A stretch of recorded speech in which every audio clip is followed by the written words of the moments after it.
www.jamiamadiniyajadid.org. WhatsApp group number +92 333 424 9302. الحمد للہ رب العالمین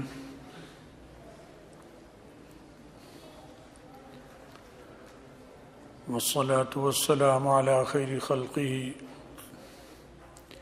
سیدنا و مولانا محمد وآلہ واصحابہ اجمعین،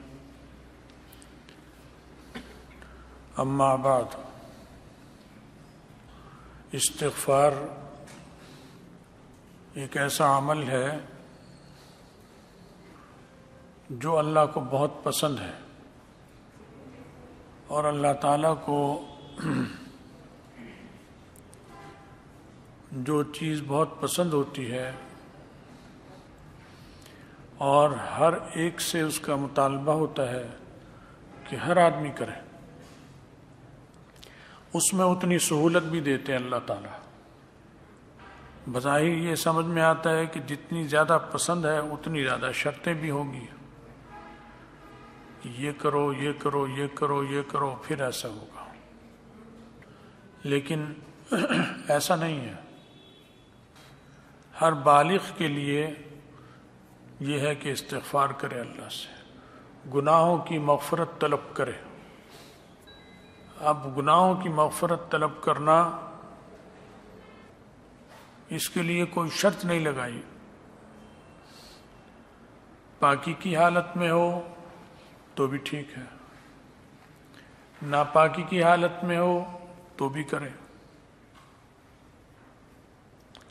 اچھی جگہ ہو مسجد میں بیٹھا ہوا تو بھی کرے، بیت الخلاء میں ہو تو بھی کرے، گندی جگہ ہے، ناپاک جگہ ہے، بدبو ہے، غلاظت ہے، گھن آتی ہے، لیکن وہاں دل میں کرے، زبان سے نہیں کرے۔ باقی جگہوں میں زبان سے بھی کرے، دل سے بھی کرے، لیکن وہاں چونکہ اللہ کا نام ہے تو وہاں بھی کرے، لیکن نام زبان سے نہ لے، دل میں کرتا رہے استغفار۔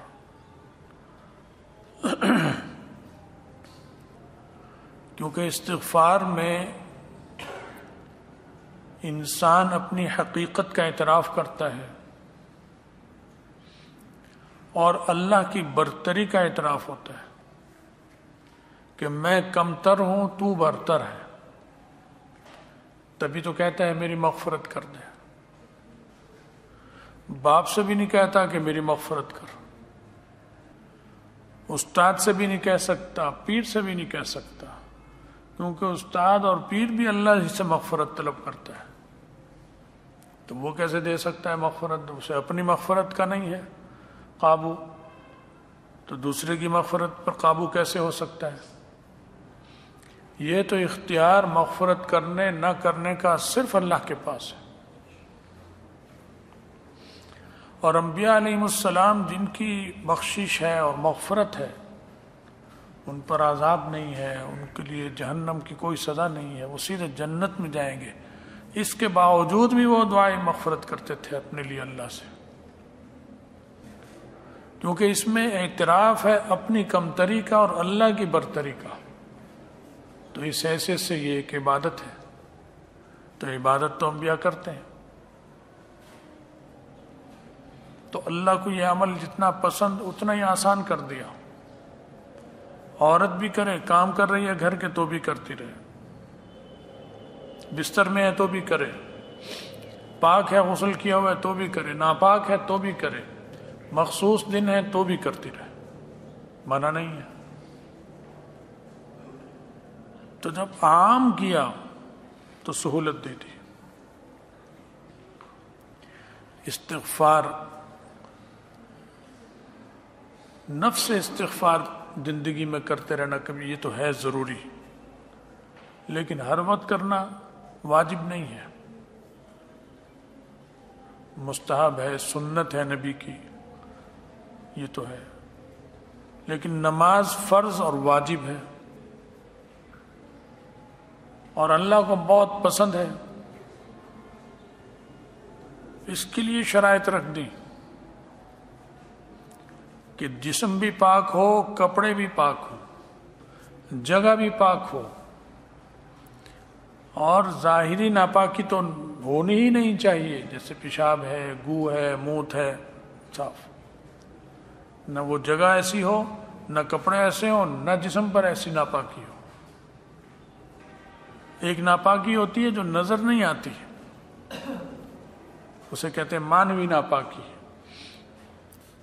کہ حالت جنابت ہے، پاک صاف ہے، جسم سب صاف ہے، دھو لیا، سارا جسم دھو لیا، صرف اتنی سی جگہ رہ گئی ہاتھ کی، ناپاک ہے۔ اب جسم پہ کوئی گندگی ظاہری نہیں ہے، لیکن مانوی ناپاکی ہے، اس سے بھی پاک ہونا ضروری ہے، یہ بھی نہیں ہونی چاہیے۔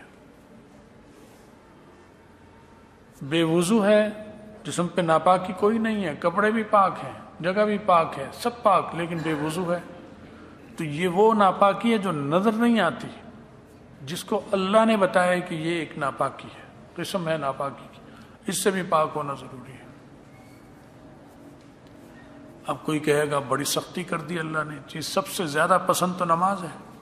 سب سے زیادہ سختی کر دی، یہ شرط ہو، پھر قبلہ رخ بھی ہو، پھر کھڑا بھی ہو، بیٹھ کر نہیں، کتنی ساری شرطیں لگ گئیں۔ لیکن دیکھا جائے تو سہولت ہے، یہ نہیں فرمایا کہ ہر وقت نماز پڑھو، 5 وقت پڑھ لو۔ شرطیں سخت ہوئیں تو ادھر سہولت دے دی کہ صرف دن میں 24 گھنٹے میں 5 نمازیں یہ فرض کر دی، باقی تو سنت ہے، کوئی موقد ہے، کوئی غیر موقد ہے، تو فرض اور وتر یہ واجب کر دی، یہ سہولت دے دی۔ اور بھی مزید سہولت پھر مل جاتی ہے کہ بیمار ہو گیا ایسا کہ کھڑا نہیں ہو سکتا، فرمایا بیٹھ کے پڑھ لو، کیونکہ پسند ہے، چھوڑ نہیں سکتے۔ جب چھوڑنی نہیں ہے تو کرنے کے لیے سہولتیں دے دیں اللہ نے، تو سختی سختی سختی یہ اسلام میں نہیں ہے، نرمی نرمی نرمی ہے، اگر آپ غور کریں گے نرمی دی گئی ہے۔ اور بیٹھ کے بھی نہیں پڑھ سکتا، فرمایا لیٹے لیٹے پڑھ لو۔ وضو نہیں کر سکتا، فرمایا پڑھنی ہے، چھوڑ نہیں سکتے، تو یا اللہ کیسے کروں وضو، فرمایا تیمم کر لے، سہولت دے دی، تیمم کر کے نماز پڑھ لے۔ میں خود نہیں کر سکتا ہوں تیمم، ہاتھ ہل نہیں سکتا، چہرے تک نہیں آتا، فرمایا کوئی اور کرا دے تجھے تو بھی ٹھیک ہے، سہولت دے دی۔ بیٹا کرا دے، کوئی اور کرا دے، بیٹی کرا دے، بیوی کرا دے، بیوی کو شوہر کرا دے، ہو جائے گی۔ قبلہ رخ نہیں ہو سکتا، ایسی جگہ لیٹا ہوا ہے کہ وہ رخ قبلے کا ہو ہی نہیں سکتا، اور نمازوں کے وقت آ رہے ہیں، کوئی صورت نہیں بن رہی قبلہ رخ ہونے کی، یہ تندرست بھی ہے لیکن قبلے کا پتہ ہی نہیں چل رہا، کسی کمرے میں بند کر دیا اور وہ بتاتے بھی نہیں کہ قبلہ کدھر ہے، نمازوں کے وقت آ گئے، تو فرمایا خود غور و فکر کر لے، دماغ پہ زور دے لے، پھر جو قبلہ سمجھ میں آئے اس طرف کر کے پڑھ لے، میں قبول کر لوں گا، چاہے اس میں قبلے سے پشت ہی کیوں نہ ہو، اب سمجھ میں اسے یہی آیا تھا، اس نے پڑھ لی، وہ ایسے ہی ہے جیسے قبلے کی طرف کر کے پڑھی نماز، اس نے قبول ہوگی۔ تو سہولتیں ہی سہولتیں، اتنی سہولتوں کے باوجود نماز نہ پڑھیں، استغفار نہ کریں، تو پھر اللہ تعالیٰ کا غصہ ہوگا یا نہیں ہوگا؟ مسجد میں نہیں آ سکتا، کھیت میں پڑھ لو، پانی لگا رہا ہے، بیچ میں چھوڑ کے نہیں آ سکتا، کوئی بیمار ہے اسے چھوڑ کر مسجد میں نہیں جا سکتا اس وقت، ایسی صورت بنی ہوئی ہے، فرمایا گھر میں پڑھ لو۔ تو یہ سختیاں نہیں ہیں اسلام میں، اسلام میں نرمیاں نرمیاں ہیں، رعایتیں ہیں، رعایتیں۔ باقی ضابطہ کہ پڑھو، تو ضابطہ تو اسلام کے گھر کے اندر بھی ضابطے بنانے پڑتے ہیں آپ کو، ہر گھر کا ایک اصول اور ضابطہ ہوتا ہے، آپ اسے سختی تھوڑی کہیں گے، وہ اس گھر کا نظام ہے، اس سے چل رہا ہے، وہ عادی اس قسم کے یہ چلتے ہیں، اس طرح کریں گے تو گاڑی صحیح چلتی ہے ورنہ گڑبڑ ہوتی ہے۔ آپ کی بیٹی جاتی ہے بیاہ کر کہیں تو آپ اسے کہتے ہیں بیٹا جو اس گھر کے اصول ہیں وہ اپنانے ہیں، اپنے اصول مسلط نہ کرنا، وہاں تم نے ان کی چیزیں لینی ہیں، جو جو جائز و حرام چیز سے تو بچنا ہے، خیر لیکن جو صحیح دستور ہے اس کے مطابق جو ان کے روایت ہے وہ لینی ہے تم نے، ورنہ گاڑی نہیں چلے گی، کیونکہ تم رخصت ہو کر جا رہی ہو اس گھر میں، وہ تمہیں لے جا رہے ہیں، تمہیں وہاں کے اصول اپنانے ہیں، وہ سیکھ لو۔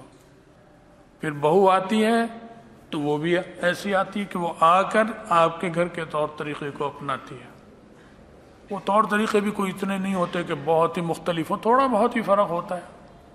بھئی ہمارے گھر میں آلو گوشت اس طرح پکتا ہے، اس گھر میں ایسے پکتا ہے، چلو تم بھی کبھی ایسے پکا لو کبھی ایسے پکا لو، رل مل کے چل رہا ہے۔ لیکن اگر وہ کہ نہیں میں تو پکاؤں گی ایسے اور کھاؤ ہی یہ تم میرے، تو گاڑی نہیں چلے گی، لڑائی ہو جائے گی۔ حالانکہ نہ یہ فرض ہے نہ یہ واجب ہے، لیکن آپ کی اپنی روایات کے اعتبار سے کسی درجے کی چیز ہے، لیکن اس پر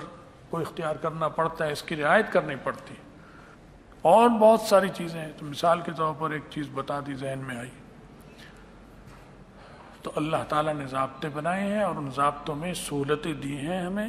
پھر بھی ہم نہ کریں تو اللہ تعالیٰ کا غصہ ہوتا ہے۔ تو استغفار کی کثرت رکھنی چاہیے۔ آسمانی مصائب، زمینی مصیبتیں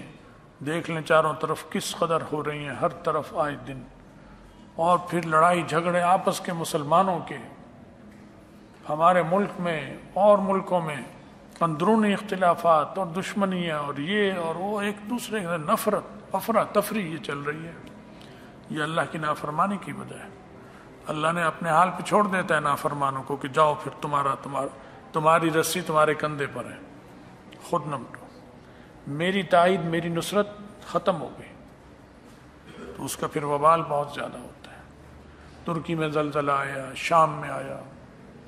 ان کے لیے دعا بھی کریں، جو اعانت اور مدد ہو سکتی ہے وہ بھی کریں۔ ترک بھی ہمارے مسلمان بھائی بہنیں ہیں، اور شام والے بھی، اور شام والے تو 20-25 سال سے ظلم تکلیفوں میں پس رہے ہیں، جنگ میں، بمباریوں میں، امریکہ بھی کی، روس نے بھی کی، بشار الاسد جو منافق ہے بہت بڑا اس نے کی اور کر رہا ہے آج تک، اور وہ 25-30 لاکھ بے گھر ہیں ترکی میں، کیمپوں میں رہ رہے ہیں، گھر ان کے برباد ہو چکے ہیں۔ تو مصائب اور تکلیف، پھر اوپر سے زلزلہ ان پر آیا، تو ان کے لیے بہت دل سے دعا بھی کرو بھائی، اور جو جو مدد ان کے لیے ہو سکتی ہو اپنے اپنے ذریعے سے ان کی مدد بھی کریں۔ اللہ تعالیٰ عالم اسلام پہ رحم فرمائے، ہماری خطاؤں کو معاف فرمائے، اور ہم سب میں اتفاق اور اتحاد عطا فرمائے۔ وآخر دعوانا الحمد للہ رب العالمین۔